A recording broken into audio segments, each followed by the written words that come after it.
बहुत समय पहले की बात है। एक घना जंगल था जहां हर प्रकार के जीव जंतु शांति और सौहार्द से रहते थे। इसी जंगल में रंग बिरंगे पक्षियों का एक बड़ा झुंड रहता था। ये पक्षी सुंदर, चहचहाते हुए और मिलनसार थे। जंगल में सुबह की शुरुआत इनके गीतों से होती थी और शामें इनकी उड़ानों से सजती थीं। पक्षियों के राजा का नाम राजन था, एक बुद्धिमान और अनुभवी तोता जो अपने झुंड का मार्गदर्शन करता था। राजन अपने समुदाय से प्रेम करता था और उनके भविष्य की चिंता करता था। एक दिन जंगल के कोने में कुछ अजीब सा पेड़ उग आया।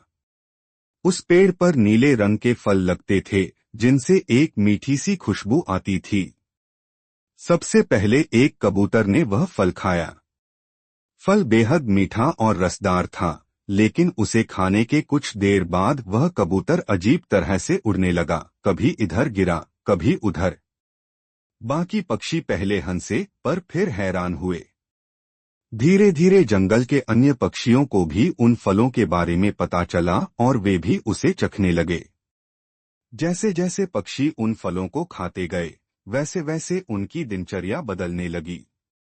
वे सुबह जल्दी उठना भूल गए, दूर तक उड़ने की शक्ति घटने लगी और उनका आपसी व्यवहार भी बदल गया। जो पक्षी कभी मिलकर रहते थे, अब छोटी छोटी बातों पर झगड़ने लगे।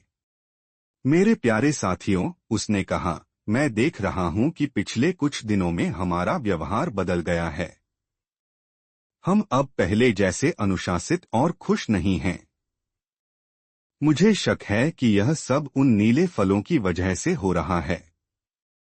हमें इसे रोकना होगा। लेकिन सभा में से एक मैना उठी और बोली, राजन, वह फल हमें अच्छा महसूस कराता है। हमें उड़ने में मजा आता है। आप हमें रोक नहीं सकते। धीरे धीरे राजन की बातों को अनसुना किया जाने लगा। अधिकांश पक्षी नशे के आदी हो चुके थे। वे अपने घोंसले नहीं बना रहे थे, अंडों की देखभाल नहीं कर रहे थे और कई पक्षी तो उड़ना भी भूलते जा रहे थे। फिर एक दिन जंगल में शिकारी आए। उन्होंने देखा कि पक्षी उड़ने में असमर्थ हैं। उन्होंने जाल बिछाए और दर्जनों पक्षियों को पकड़ लिया। जो बच गए वे किसी तरह झाड़ियों में छुप गए। राजन ने इस मौके का फायदा उठाया और बचे हुए पक्षियों को फिर से इकट्ठा किया। वह बोला, क्या अब भी तुम जागोगे नहीं? यह नशा हमें बर्बाद कर देगा।